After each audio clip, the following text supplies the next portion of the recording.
boa noite a todos os internautas, amigos que nos acompanham. Em nome do Conselho Espírita Regional, estamos realizando a 52ª Semana Espírita de Anápolis.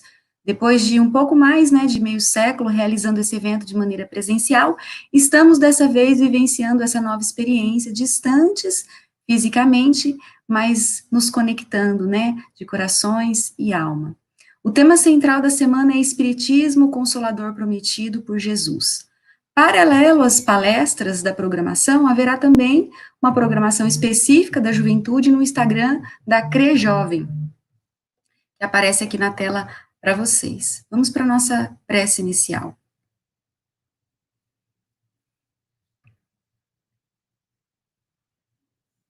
Querido Pai, nessa noite, nos colocamos felizes, todos aqui, conectados com o alto, unidos pelos mesmos propósitos, pedindo auxílio e contando com a tua sublime misericórdia, para que a luz do nosso governador,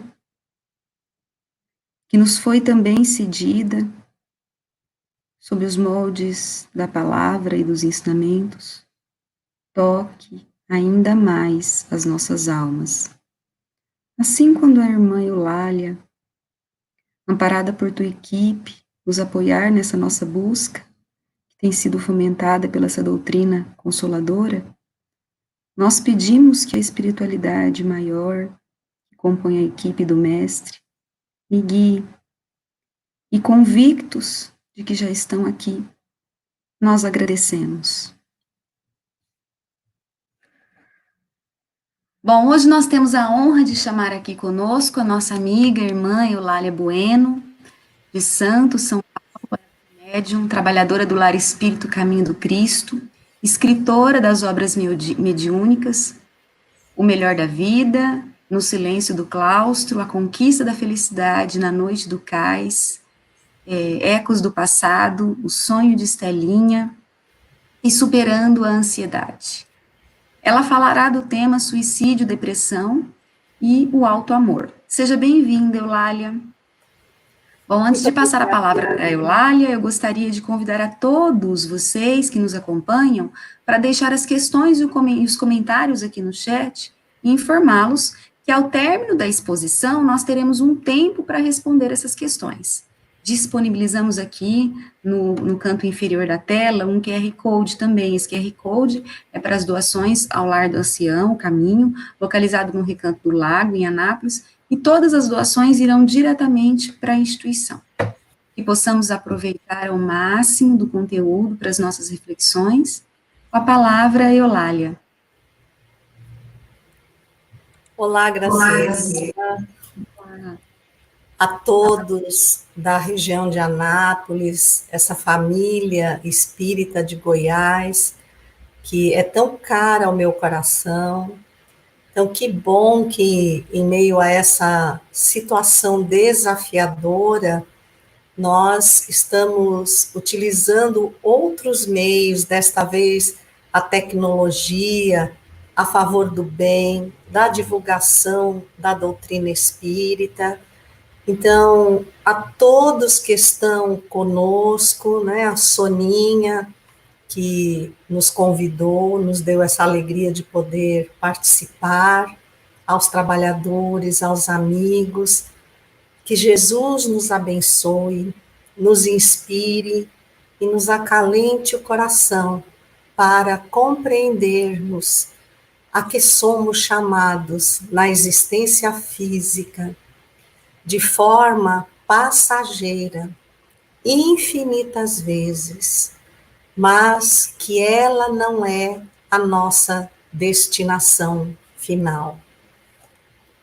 Atualmente, exatamente por conta da pandemia, vem aumentando significativamente os estados de depressão e, infelizmente, o apelo ao suicídio.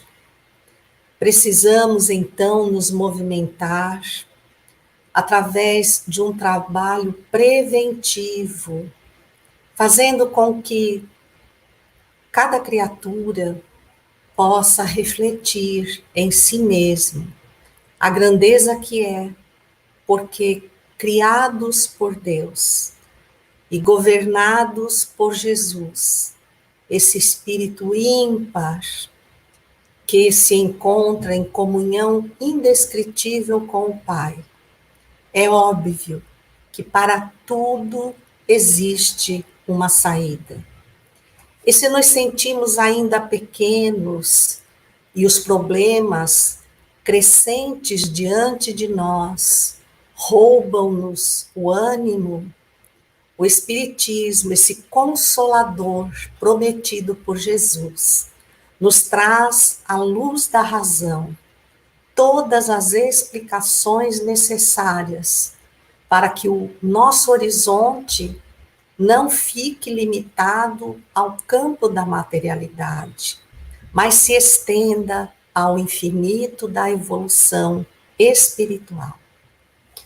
Diz o benfeitor Emmanuel, no livro Roteiro, na sua lição de número 9, o grande educandário, que bilhões de espíritos completam a chamada humanidade, sendo que apenas 1/3 deles se encontra reencarnado neste momento. Recordamos que o livro foi escrito no final da década de 40, e Emmanuel já nos fazia essa advertência para tornar mais responsável a análise que precisamos fazer efetivamente dos livros da codificação. Indo à pergunta 459, quando Kardec inquire se influenciam os espíritos em nossa vida, e eles, os que elaboravam a codificação, dizem que não somente influenciam, mas na maioria das vezes são eles que nos conduzem. Então, Emmanuel nos chama à reflexão de que a pressão psíquica sobre todos nós é muito grande.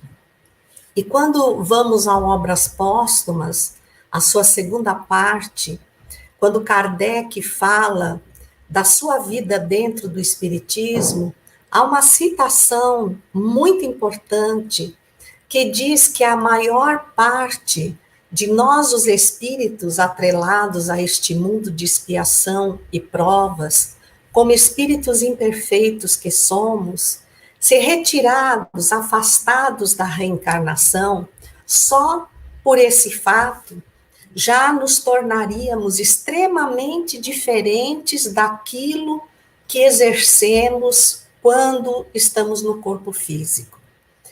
Eu tenho certeza que a maioria de vocês já leu o livro Renúncia, da coletânea dos romances de Emmanuel, que narra a caminhada de Alcione, que pede, ela já numa categoria de espíritos bons, ela pede ao seu orientador espiritual a permissão para elaborar um retorno à reencarnação. Paremos aqui para refletir. Espíritos bons são aqueles que a matéria já não exerce tanta influência como para nós, espíritos imperfeitos, que já não estão mais atrelados ao fator expiação, eles vêm em situação de prova, de se autoavaliar e, ao mesmo tempo, oferecer a sua contribuição àqueles que vêm na retaguarda. E ela gostaria de aqui estar para estar próxima dos seus amores e auxiliá-los nessa difícil travessia. E recebe a orientação de que, embora ela não tenha expiações, não tenha obrigatoriedade do retorno, pelo simples fato de reencarnar, porque o espírito já se sobrepõe à matéria, mas quando na matéria esses espíritos podem falir. Há grandes inclinações para a falência, porque a compressão física, as necessidades imediatas do corpo biológico e do meio social em que estamos inseridos, simplesmente pode nos arrastar a equívocos dolorosos. E óbvio, se eu mais sei, mais me inquieto e mais me torno responsável. Então, imaginemos nós, espíritos imperfeitos, com toda essa pressão psíquica, não apenas do próprio corpo, mas dessa nuvem de testemunhas a que Paulo se referia, e que influenciam muito em nossos pensamentos. Novamente, nós chamamos a atenção porque eles não nos impõem pensamentos, eles potencializam aquilo que já existe em nós. Eles não criam nada de novo em nós. Então, se eles potencializam o nosso pensamento, e diante de uma dificuldade, por nós mesmos, já somos inclinados a pensar mais especificamente no mal do que no bem, que é um aspecto do espírito imperfeito. Obviamente, quando se aproximam de nós e potencializam essa visão do mal, a sensação que vamos experimentar é de que realmente não há saída para a circunstância em que nos encontramos. No livro incomparável Memórias de um Suicida, de Ivone do Amaral Pereira, essa mediunidade ímpar, recebido do espírito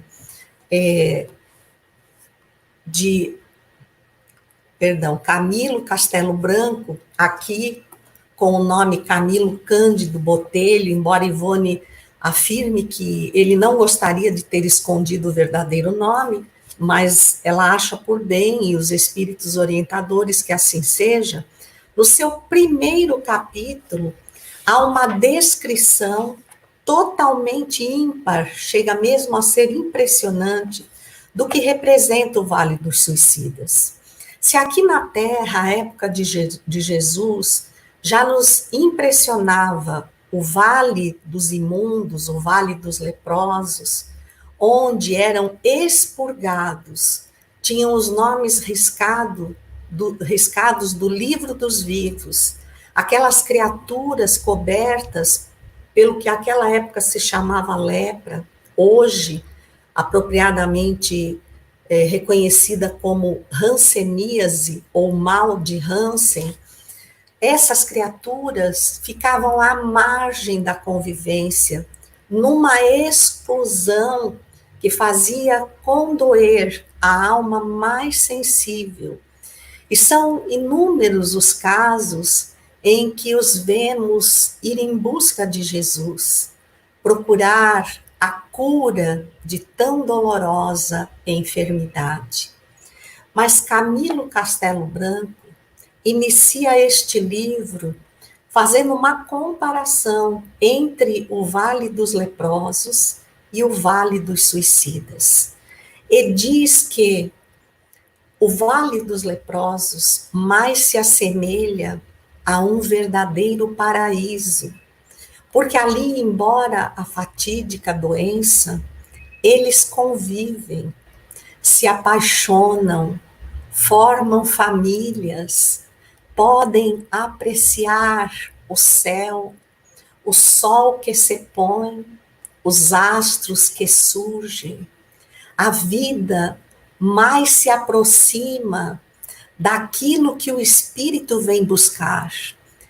E se através da dificuldade nós podemos colher o aprendizado, o Vale dos Suicidas é aquele lugar de mais absoluta escuridão, em que cada um grita atormentado e aprisionado à própria dor, principalmente vergastando-se com as lembranças repetidas do momento infame em que retiraram a própria vida.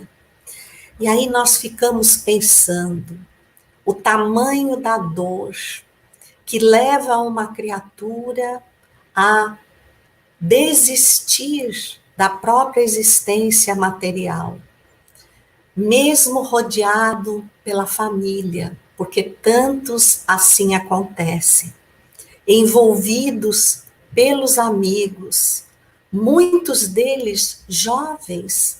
Dizemos que eles teriam toda a vida pela frente, que teriam todas as oportunidades de buscar a realização dos seus sonhos, mas para chegarem a um momento desses, a única coisa que podemos refletir não é que realmente queriam tirar a sua vida, mas acabar com aquela dor.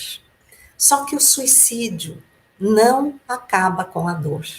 É nesse mesmo capítulo que Camilo Castelo Branco nos adverte, dizendo que o que acontece em primeiro plano para o suicida é o desapontamento.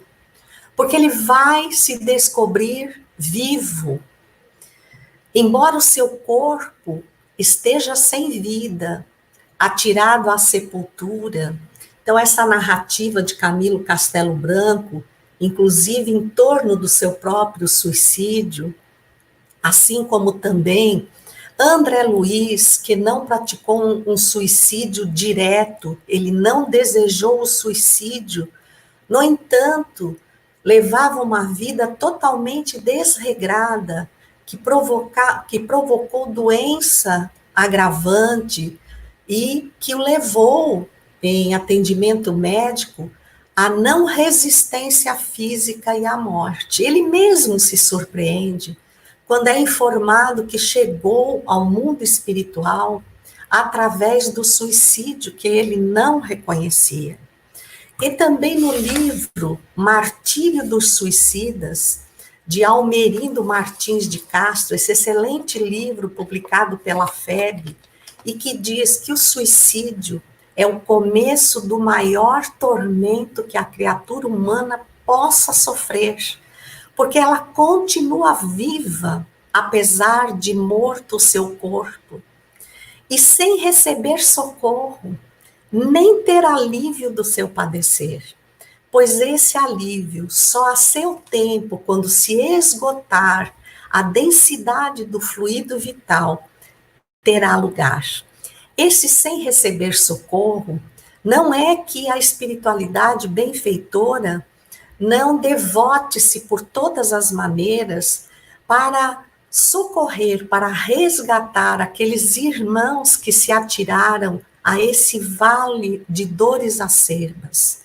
Mas a condição de transtorno, por que não dizer de loucura, pelo remorso, por agora sentir-se aprisionado ao pior momento que viveram, o último da sua existência física, além de amargar as condições em que muitas vezes deixaram os seus familiares e que posteriormente lhes multiplicará a culpa. Então, as dores que daí advêm são acerbas e depois vão impor a esse espírito uma recuperação muito difícil, uma hospitalização que aqui é narrada através dos servos de Maria, no Hospital Maria de Nazaré, que a descrição de Camilo mais parece uma fortaleza, e me chamou muito a atenção quando ele passa a descrever a ambiência em que esse hospital se encontra mergulhado. É como se fosse uma densa e eterna neblina. Então, mesmo ali no Hospital Maria de Nazaré, com todos os recursos que essa mãe de todos nós, mãe de Jesus, oferece, através do seu amor, da sua misericórdia, e da entrega de tantos espíritos que se dedicam com experiências na área da medicina, na área das ciências psíquicas, com verdadeiro devotamento, mesmo assim, eles não conseguem se libertar da densidade atmosférica, também muitas vezes fruto das próprias vibrações em que eles se encontram mergulhados. Mas com certeza, um dos motivos que mais conduz a criatura ao suicídio é, sem dúvida alguma, a depressão. Quando recorremos ao Livro dos Espíritos, no seu livro 4, Esperanças e Consolações, a pergunta 943, em que Kardec inquire de onde vem o desgosto pela vida, que se apodera de certos indivíduos sem motivos que o justifiquem. Então, muitas vezes você olha aquela criatura e nem de longe pode imaginar que a qualquer momento ela irá abandonar a existência ou sentir vontade de o fazer. Porque para aquele que está de fora, sempre enxergamos saídas, sempre temos expectativas, sempre cultivamos objetivos, sempre dizemos que aquela pessoa tem um caminho florido a seguir, mas recordemos Emmanuel, no livro Roteiro, quando diz da influência que recebemos, da pressão psíquica desses espíritos que se encontram ainda em pendências expiatórias, fora do corpo biológico, querendo e às vezes negando, mas todos necessitando infinitamente da reencarnação, do corpo biológico que se torna um abençoado obstáculo, amenizando a dor da própria consciência. Mas é óbvio, eu trago comigo as dores dos equívocos, as tendências com as quais eu venho lutando há muito tempo. Ainda na escalada espiritual, a matéria imperfeita, ela atua fortemente sobre o nosso espírito. Ela forma uma barreira impressionante. E a resposta dos espíritos é surpreendente, porque ela diz, efeito da ociosidade. Quando falamos em ociosidade, nós lembramos das leis morais, entre elas a lei do trabalho, que nos adverte que trabalho é toda a ocupação útil.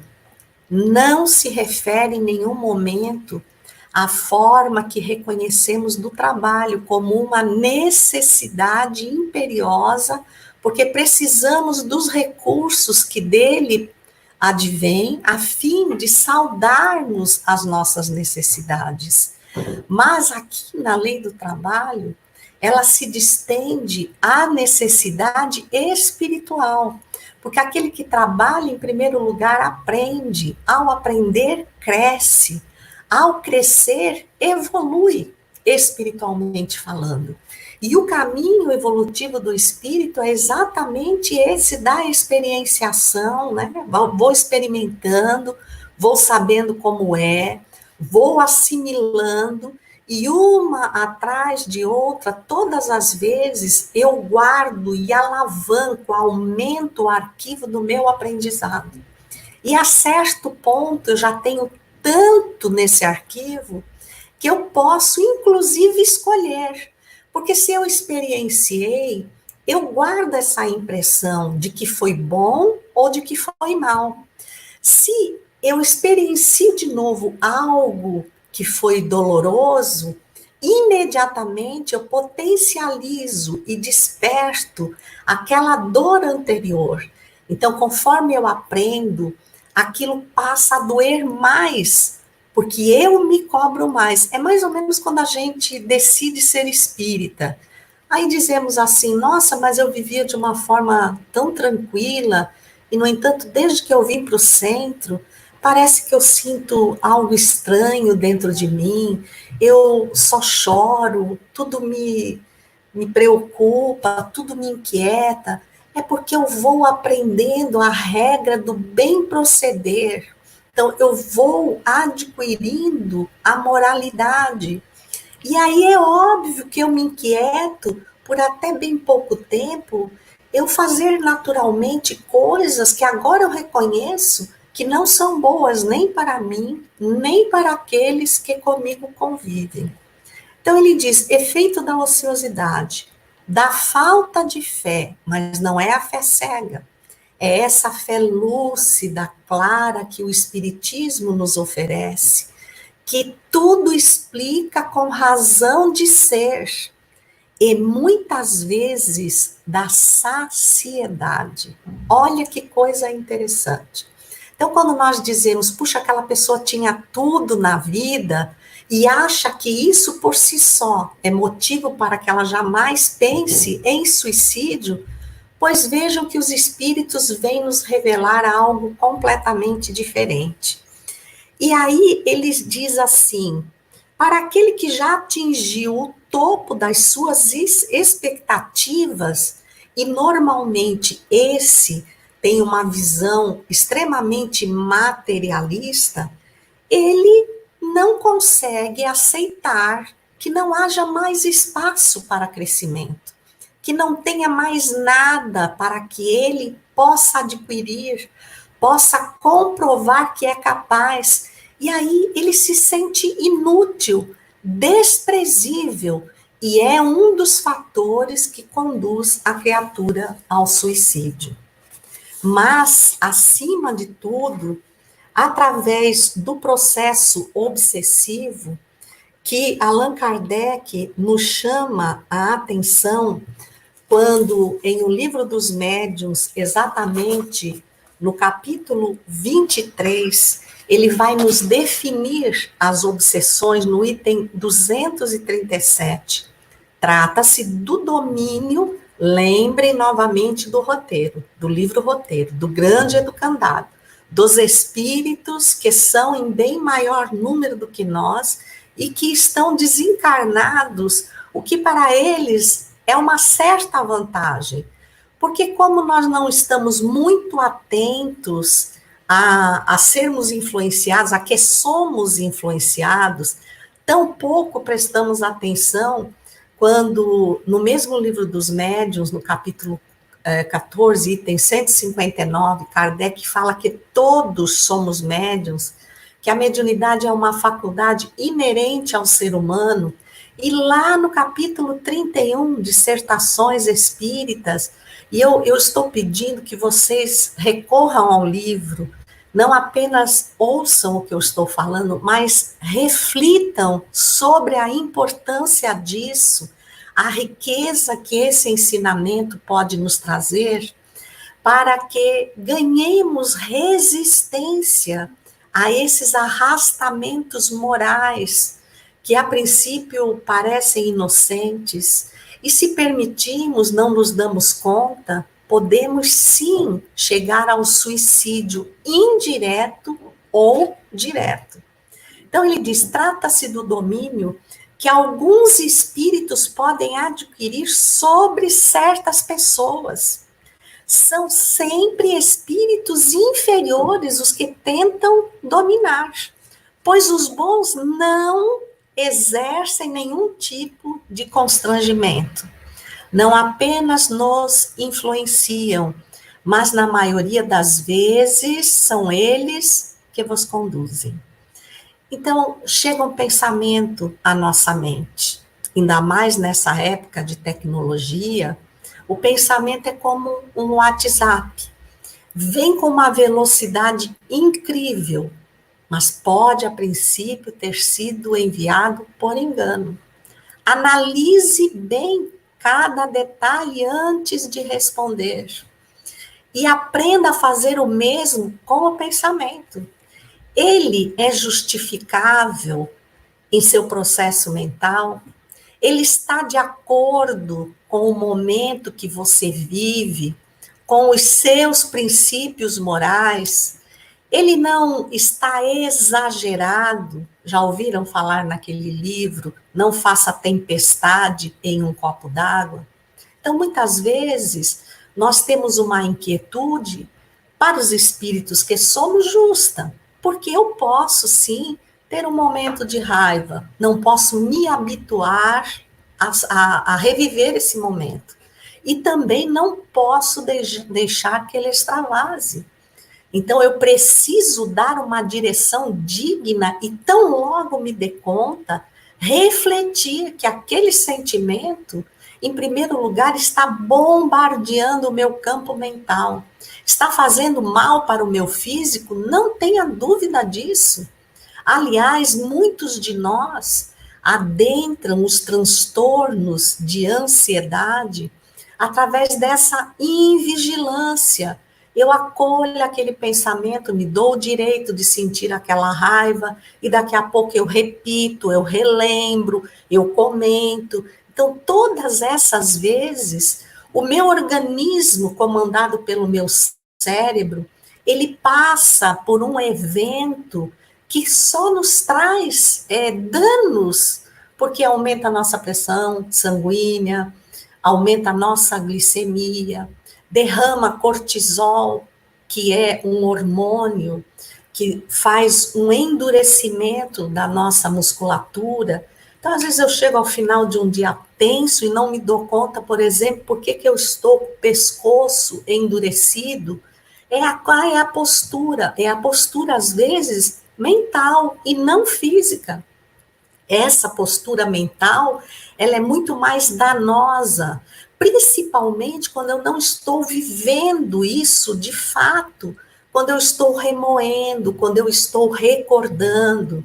E essa repetição, muito mais perigosa do que é para o corpo, porque se todo dia eu tenho um evento desse tipo, é fácil olhar e ver por que tem tanta gente jovem ainda hipertensa, diabética, com transtorno de ansiedade, com depressão. Então, a depressão é sim uma problemática do próprio espírito, não que eu traga algo grave do meu passado e que vivo vergado sobre essa culpa. O fato de eu ser desafiada a uma vivência que, por si só, no passado, eu já me fragilizei, simplesmente pode potencializar essa sensação de fraqueza, mas as influências, o hábito de receber esses pensamentos e não analisar. Então, de fato, quando nos damos conta, já não mais somos os que comandam o nosso campo mental. Já são eles mesmos que nos conduzem. E aí, né? Aí a coisa fica mais complicada, porque a princípio, Allan Kardec, nesse mesmo capítulo 23, ele não aceita o termo possessão. Ele refere-se a que seja subjugação, porque ele não aceita, e é uma coisa lógica, que dois espíritos habitem o mesmo corpo. Né? Então, possessão dá uma sensação de apossamento, de posse. Então, aquele espírito vem, é como se retirasse o seu e ele passa a comandar o seu corpo. Porém, mais à frente, ele vai aceitar esse termo, visto a apreciação através da Revista Espírita de muitos fatos.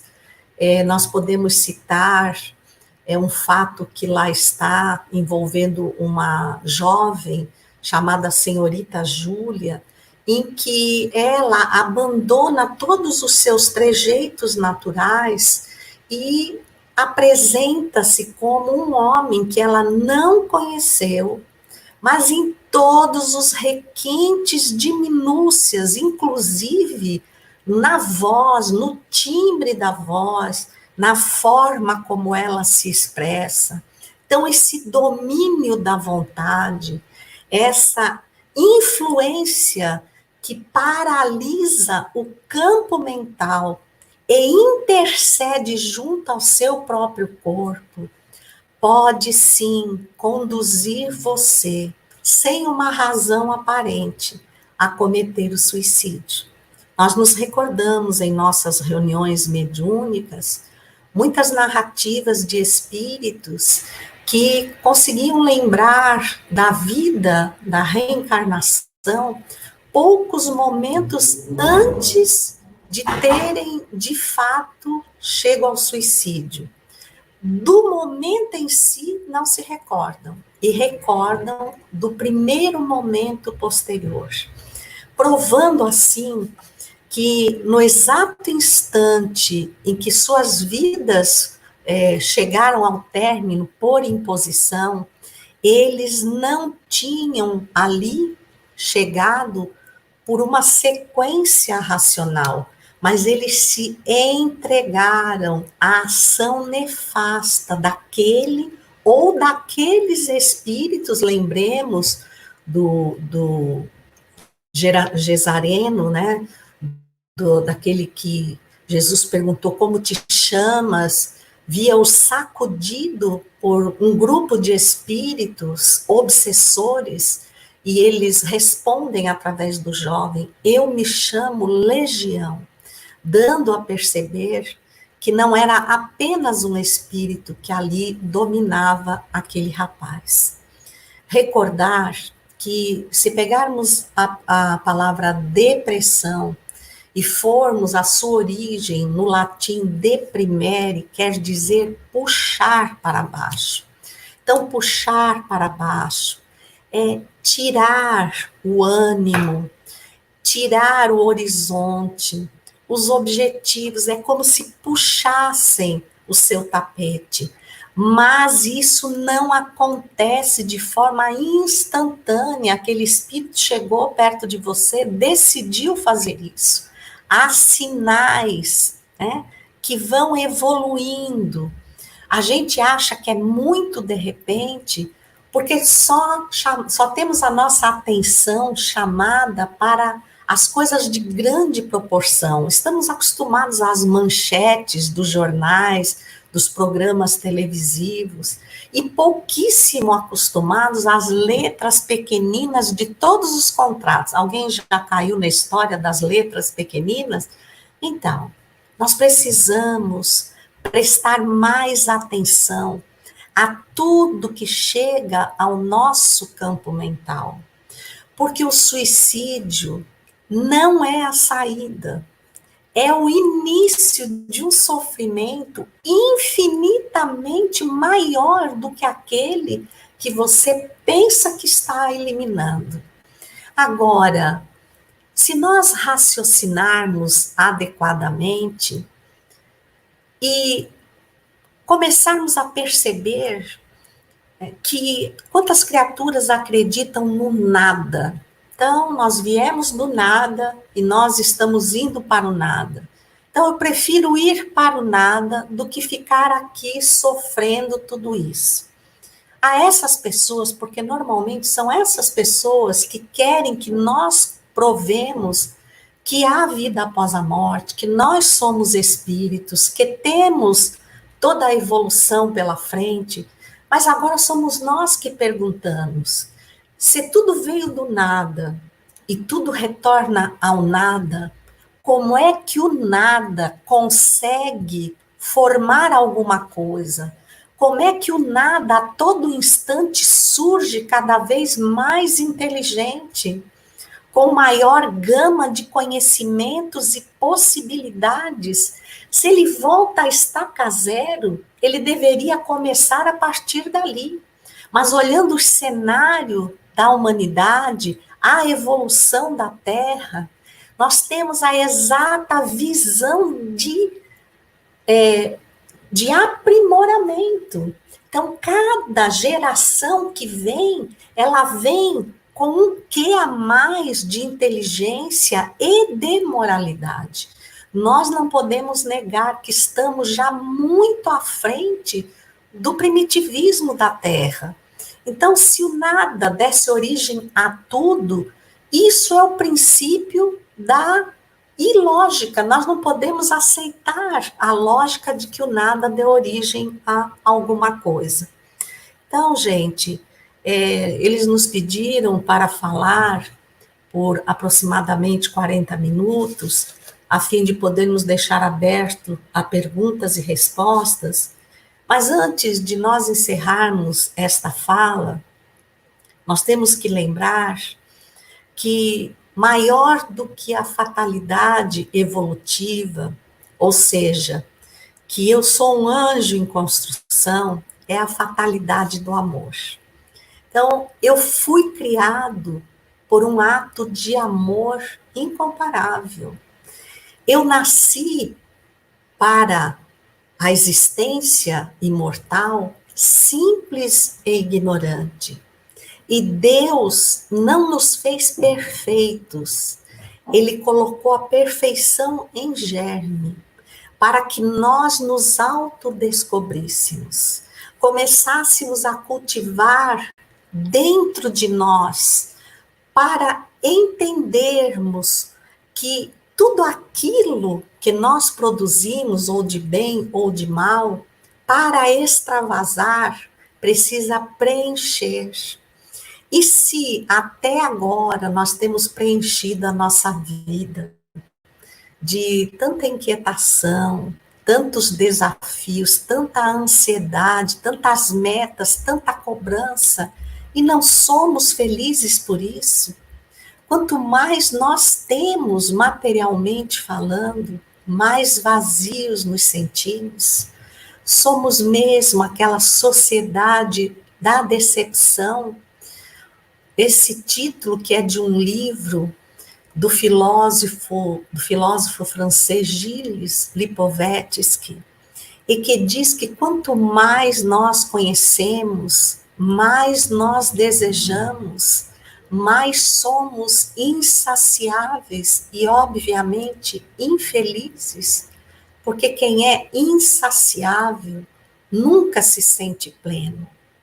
Que tal experimentarmos o amor?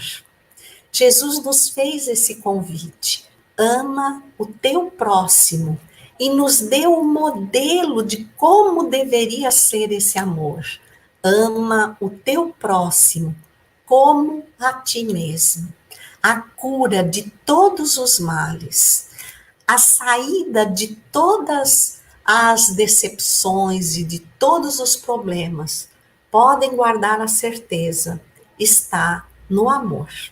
Então, eu deixo para a Graziela e para a Jocasta, que estão na condução do chat, para as perguntas.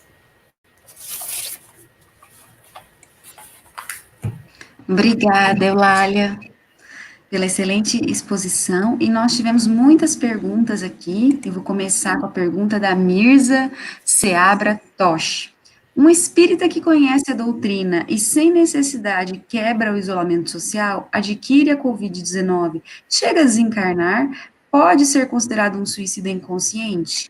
Sim, com certeza. Porque se nós somos advertidos, né? Então, aí fica um aspecto bonito daquela condição que Emmanuel colocou para o Chico, né? O que eu preciso para realizar esse trabalho? Ele disse disciplina, disciplina e disciplina. Então, obediência, respeito, né? É preservar a vida. Então, quando nós nos atiramos de forma indevida ao mau uso do nosso organismo, quando nós o pomos em risco, que foi exatamente o que aconteceu com o André Luiz, nós sim somos suicidas indiretos. Eulália, olha só a pergunta da Daniela Chaveiro. Uma pessoa que comete suicídio irá sofrer até o dia estipulado para sua morte aqui na Terra, ou pode haver o perdão dessa alma? Então, nós estamos arraigados, né, à forma religiosa do passado. Então, a gente tem que lembrar que o perdão é no sentido de dar oportunidade. Perdoar não é retirar a responsabilidade. Isso iria contra as leis naturais, a lei de causa e efeito. Então, quando eu entrego a vida, toda uma dedicação, eu já fico esperando o retorno desse empreendimento, porque nós sabemos que o retorno daquilo que fazemos é exatamente o que vai acontecer. Então, o perdão não é senão a renovação da oportunidade, mas há algo muito mais complicado do que isso, que é o auto-perdoar-se, é admitir o erro que eu cometi e me preparar para restaurar aquela lesão que eu não fiz somente a mim, eu fiz ao universo. Então, eu estou mergulhado. É uma imagem que eu gosto de usar, porque eu acho que toca mais as pessoas, né? O fluido cósmico universal é a matéria mental de Deus, é como se fosse o líquido amniótico do universo, em que nós estamos mergulhados. Então, imagine gêmeos abrigados numa gestação univitelina. Então, tudo que um faz vai prejudicar ou vai atingir o meio em que os dois estão mergulhados. E aí todos vão receber o eco dessa atitude. Dizer que esse sofrimento vai durar enquanto duraria a vida não é uma coisa plausível de ser feita, porque assim como nós temos a oportunidade de evoluir em linha reta, mas o nosso livre-arbítrio não é tolhido. Então, às vezes, nós damos muitas voltas, sabe aquelas curvas cotovelo? Você está subindo, mas você faz aquelas curvas que, às vezes, são dispensáveis. Então, quando a gente lê atentamente, tanto o Memórias de um Suicida, quanto o Martírio dos Suicidas, nós vamos ver que o complexo de revolta, de culpa, o remorso que se abriga no suicida, depois que ele vê, primeiro, que o ato dele não resolveu nada, que ele permanece vivo, que ele continua com aquele problema e as suas consequências ou os seus agravantes, que ele vai ter que admitir que errou. Então, isso fere o orgulho de todos nós, porque todos nós temos, né? Mas o que nós prejudicamos os outros e que vamos ter que voltar, às vezes limitados no próprio campo biológico, às vezes mentalmente limitados, ou com limitações devido ao ato que praticamos. Então, às vezes, esse sofrimento passa o tempo que se daria a morte natural e aquela pessoa, aquele espírito, né, não conseguiu sair ainda do tormento, do momento do suicídio, que fica o tempo inteiro, como se você rebobinasse e assistisse outra vez. Olha, eu estou na época do rebobinar, viu? Veja por aí que época eu tenho vivido. Então, assim, a gente precisa compreender, né, que até sem o suicídio, por exemplo, hoje nós nos impomos sofrimentos que não precisávamos passar. Por quê? Porque nós não nos resignamos, não aceitamos as condições. Só por isso nós já estamos nos impondo sofrimento. Eulália, o Silvio Anjos coloca assim: muitas vezes um suicida é uma pessoa que é tão oprimida por suas angústias que o leva ao suicídio num segundo. Isso é levado em conta no Vale dos Suicidas? Sim, a gente tem noção do que você falou, né? Sim, na justiça divina não generaliza. Aqui, assim, a nossa justiça é muito parcial. Então, assim, para um furto é a mesma pena. Não se leva em conta que aquela pessoa roubou pelo prazer de roubar, e a outra como última alternativa, porque tinha filhos com fome, e aí ele foi levado pelo desespero àquela circunstância. Então, todos os atenuantes, né, da misericórdia divina são levados em conta. Muitas vezes é a obsessão, é o transtorno mental, né? Quando nós falamos do estado de possessão, em que paralisa a vontade, é óbvio que essa criatura não vai ser tão responsabilizada como aquele que reflete, que analisa e diz, não, eu estou próximo da falência, eu não quero passar esse constrangimento, eu prefiro me matar, que é o orgulho declarado. Então, sim, tem os atenuantes, mas mesmo assim não é bom experimentar. Eulália, o Emanuel Pereira coloca: boa noite. O suicídio é um desafio à lei de Deus ou uma irresignação consigo próprio? As duas coisas. As duas coisas. Porque se a gente pensar que, em primeiro lugar, nós aceitamos a nossa incapacidade, né? É uma forma muda de nos declararmos incapazes, quando, ao contrário, nós vivemos numa sociedade que nos cobra capacitação a todo momento. Então, parece que hoje, né, as ocorrências do suicídio aumentando, parece que, de uma certa forma, as almas estão cansadas de ter que todo dia vencer os próprios limites. A gente não está conseguindo se refazer, as pessoas não estão tolerando se eu sou um pouco menos inteligente, um pouco menos capaz. Parece que a gente descarta uns aos outros, o que nunca deveria acontecer, porque juntos nós somos capazes, juntos não vai dar para perceber quem é mais e quem é menos. Então, nós estamos, neste exato momento, sendo convocados a nos sentirmos absolutamente iguais. Porque, olha, os que têm mais, os que sabem mais, nem por isso não estão passando pelo desafio da Covid-19.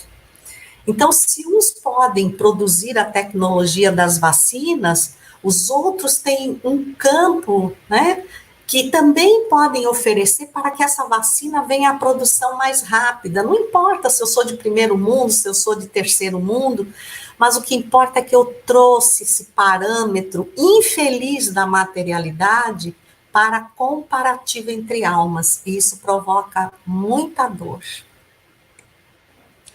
Eulália, frente ao número de questões, eu vou fazer duas que elas têm relação. O Suliman Santana diz: como podemos consolar, à luz do Espiritismo, um amigo que nos anuncia a vontade do suicídio? E o Heitor Nunes também faz uma pergunta que se relaciona com a do Suliman. Ele coloca assim: tenho ligação com o ente querido que se suicidou. Nas preces, devo me dirigir diretamente a ele. Tenho receio de que isso o angustie ainda mais, mas às vezes a saudade pesa muito.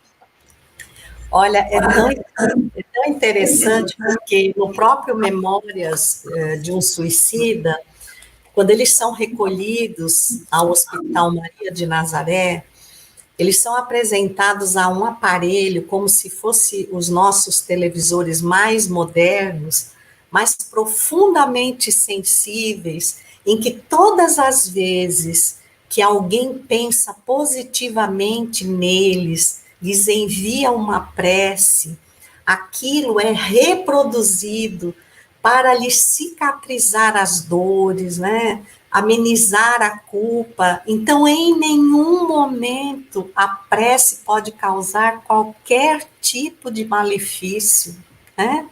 E nem perturbar quem é que não gosta de ser lembrado. O que perturba é você dizer assim: puxa, como é que ele foi capaz de fazer isso? Porque é muito fácil falar isso para o outro. Quando eu não vivo a situação, quando eu não vivo o limiar do desespero, quando eu acho que qualquer coisa, mesmo que seja o nada, é melhor do que a dor que eu estou sentindo, só isso já é uma grande dor.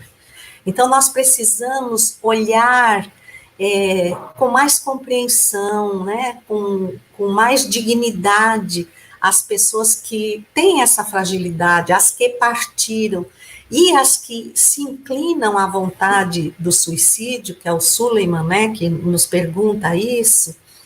Nós temos narrativas em todo o mundo, né? E não apenas no espiritismo. É muito interessante que na TVP, né, a terapia de vidas passadas, nós temos relatos, e quando vamos àqueles casos sugestivos de reencarnação, né, do nosso Hernani Guimarães Andrade, do Ian Stevenson, do Ramendra Banerjee, em que eles vão buscar os dados declarados pelos espíritos e comprovam a identidade deles. Então, nós temos inúmeros casos relatados com fidelidade e minúcias, e em nenhum que fala sobre o suicídio, nós vemos uma exposição de acerto, de felicidade, de que valeu a pena. Então, peça para essa pessoa se dar um tempo de procurar uma narrativa que prove que vale a pena. Porque enquanto você prolonga, né, a decisão, enquanto você joga alguma coisinha para ela pensar, a intercessão espiritual, ela se faz mais presente, né? Leve-o a ler histórias de criaturas que já nasceram em condições totalmente adversas e venceram as suas limitações aqui na Terra. Mostre-lhe, ressalte as coisas boas que essa criatura tem, porque todos temos. Multiplique essas coisas boas, exagere nessas coisas boas, né? Mas interceda, interceda. Fique próximo, não desista dessa pessoa.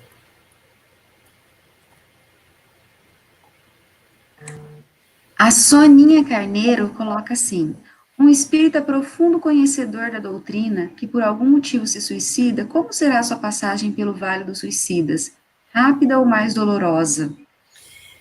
Pela advertência que o benfeitor de Alcione lhe faz, quando sem necessidade de voltar à reencarnação na Terra, ela mesmo assim a pede, e ele lhe diz, para aquele que sabe, errar é um sofrimento infinitamente maior, eu acho que por si só, isso já mostra como vai ser o sofrimento dessa criatura, mas eu ainda duvido que ela seja espírita na assertiva da palavra, né? Uma pessoa que conheça o espiritismo, porque a codificação, ela está forrada de explicações lógicas, baseadas em ciência, em filosofia, que não deixam espaço para a dúvida.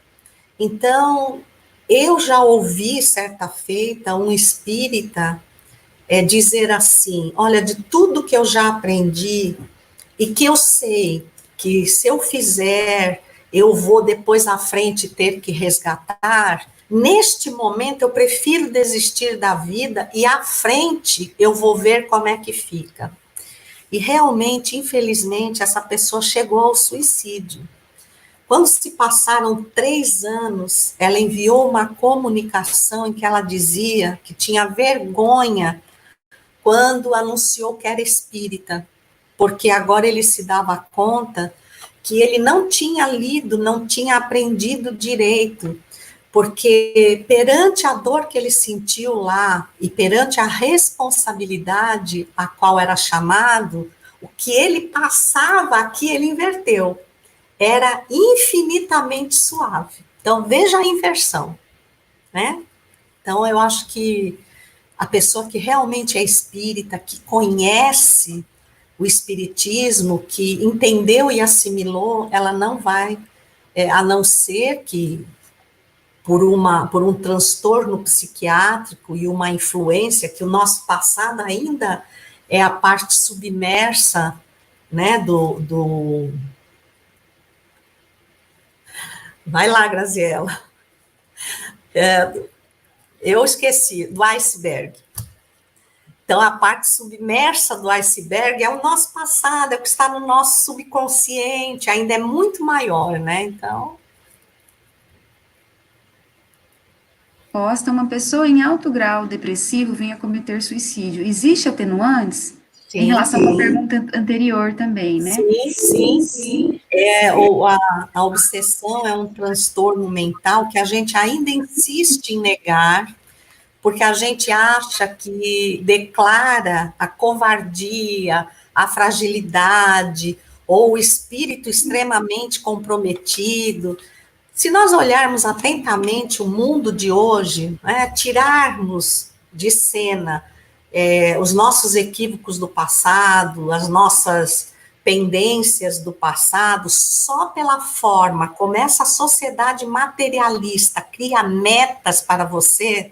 Então, assim, se você não for magro, se você não for bonito, se você não se vestir bem, se você não for PhD em alguma coisa, se você não morar num bairro bom, então nós estamos a cada dia criando fatores de exclusão. Então nós não precisamos nem lembrar do que está nas bases do nosso espírito. Nós temos sido extremamente cruéis uns com os outros. Ficamos estarrecidos quando o noticiário nos fala de um assassinato, né, de uma violência doméstica, de uma violência contra a criança. Nós ficamos estarrecidos e não nos damos conta que o nosso comportamento, muitas vezes, é violento, né? Quando eu tiro a esperança de alguém, quando eu não tenho olhos de ver o melhor daquela pessoa e digo para ela, você é mesmo incapaz, não me surpreende em nada que não consiga, isso é crueldade, isso é um crime. Então, se aquela criatura está passando por uma fragilidade, pense que se ela se suicidar, talvez a arma não estava na mão dela, estava na sua. Então, a gente precisa perceber a nossa responsabilidade também, né? Eulália, o Rodrigo Borges Teodoro diz, até onde atua a compreensão e a partir de que ponto ela passa a ser considerada omissão? Existem casos em que uma intervenção prática, internação compulsória, etc., deve ser feita como dever de amor? Sim, oi, Rodrigo, você está longe agora, já nem sei mais onde o Rodrigo está, viu? Mas olha, uma grande alegria, Rodrigo, saber da tua presença. Então, meu amigo, sim, essa intervenção, nós precisamos ficar mais atentos para ela, principalmente o espírita, ele confunde o momento da intervenção, que ele muitas vezes considera violência, né?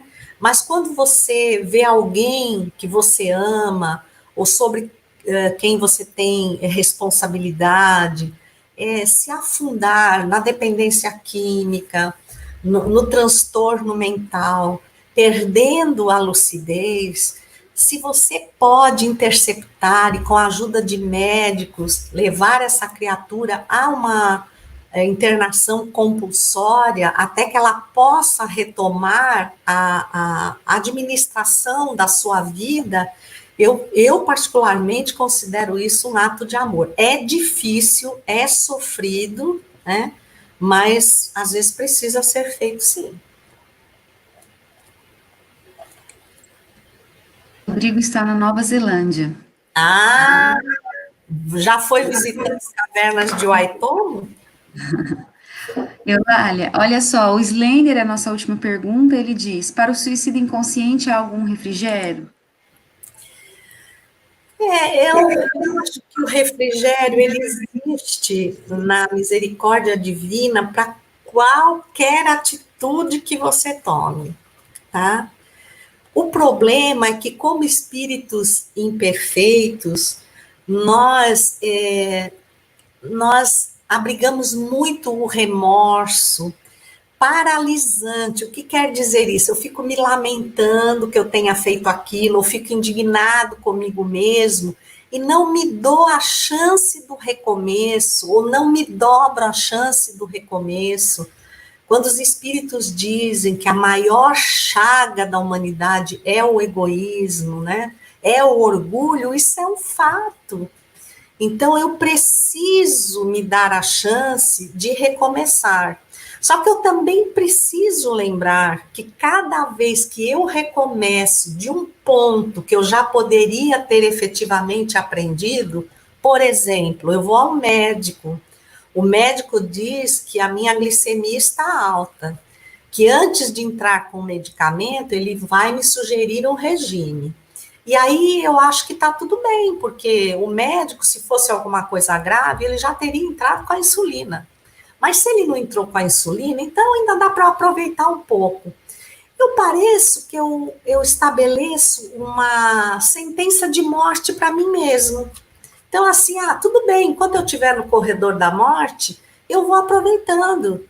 Mas aí, de fato, esse dia vai chegar e, de repente, ele chega e você descobre que se você tivesse aceito o regime do médico, você não teria chegado ao medicamento, não teria chegado à insulina, às complicações do diabetes e nem à morte. E aí faz a descoberta que o André Luiz fez. Você se suicidou.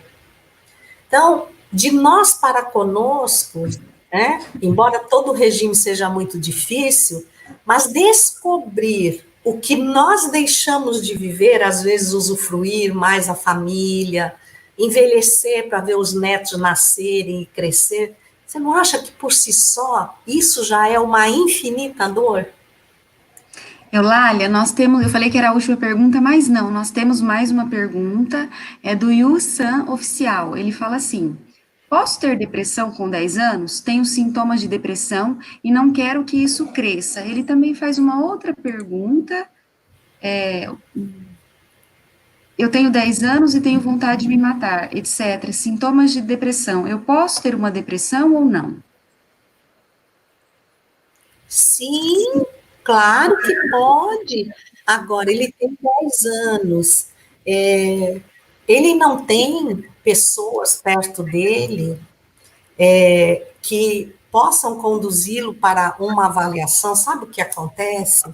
Nós costumamos delegar a plano de menor importância quando é uma criança, um pré-adolescente que está falando, porque nós achamos que é fase. Viu um desenho, falou com um amigo, isso não é nada, isso amanhã passa. E eu me admiro, né? Se ele tem 10 anos, parabéns pela coragem de fazer esse relato e pela consciência que você está tendo da situação, que já nos mostra que, embora tendo 10 anos, é um espírito maduro. Veja só. Então, assim, se nesse momento alguém que o conhece está ouvindo, sente-se, converse com ele, porque esse espírito está pedindo socorro, está querendo ser tratado, está querendo ter uma nova chance, veja só. Então, que nós, né, vocês aí que estão mais próximos, eu não sei se ele é aí de Anápolis, mas, de repente, interceder, porque a coisa mais difícil para uma pessoa que tem depressão ou começa a alimentar ideação suicida é confessar isso. E ele o fez. Parabéns. Bom, então, Eulália, nós vamos encerrando, não tem mais questões, obrigada. Antes eu queria pedir para você fazer a prece final, antes eu quero dizer mais algumas coisas, né? Nós vamos encerrando a nossa live de hoje, né? O Conselho Espírita Regional da Nona Região agradece sua disponibilidade, né? E a fraterna colaboração. Lembrando que seguimos com a programação amanhã, aqui nesse mesmo horário, com Rodolfo Gadia, de Uberlândia, Minas Gerais, com o tema Saúde e Espiritualidade. Contamos com todos vocês e agradecemos a todos que nos acompanharam. Até breve. Boa noite. Eulália, você faz a prece para nós? Sim, com certeza. Então, que nós possamos conjugar os nossos corações, as almas agradecidas a esses benfeitores espirituais, muitas vezes anônimos, que servem ao bem e a Jesus incansavelmente, socorrendo nos lugares mais escuros e solitários, que neste momento, através das casas espíritas de Anápolis, se irradia uma verdadeira teia de luz que atinja os lares, os corações, especialmente o coração do Ian, para que ele se sinta parte desta corrente de amor, desta sociedade que está precisando de espíritos corajosos, que assumam sim as suas fragilidades e que se disponham por todos os meios a buscar a recuperação, o crescimento espiritual, que nunca foi fácil, que exige de nós esforço diário, a cada instante,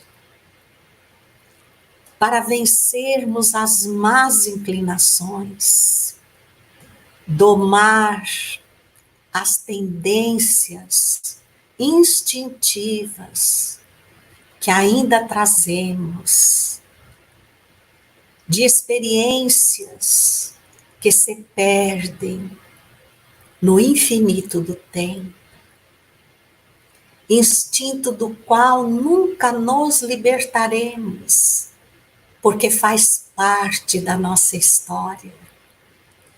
Nós não fazemos os alicerces de uma casa para removê-los depois, embora escondidos. Eles sedimentaram a base que permitiu que a beleza da construção se erguesse altaneira, confortável e segura. O instinto foi a primeira experiência da inteligência rudimentar que se ergue vitoriosa, mas que não se basta. Ela precisa seguir adiante, escalar outros caminhos, alcançar a moral do Cristo. E aí então, multiplicar-se como bênçãos que caem sobre a terra em todas as direções, libertas do egoísmo que só quer para si, levando benefícios, sendo por nossa vez, ainda como espíritos imperfeitos, aqueles que se prontificam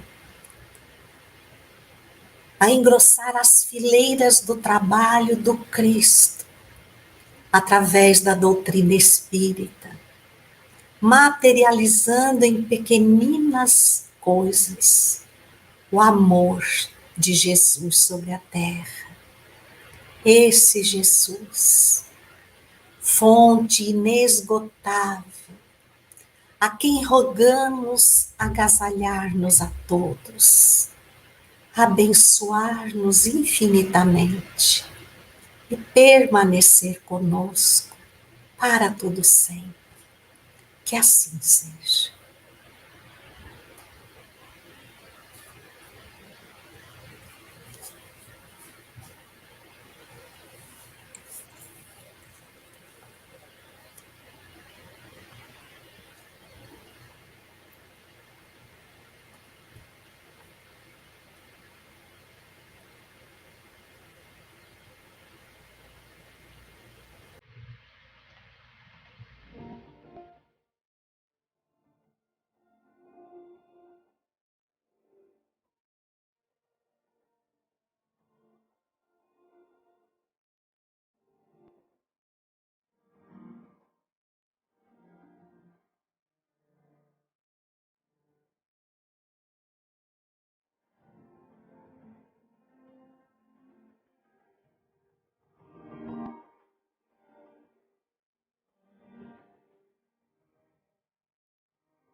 Obrigada, Eulália, foi uma alegria poder mediar a sua fala, viu?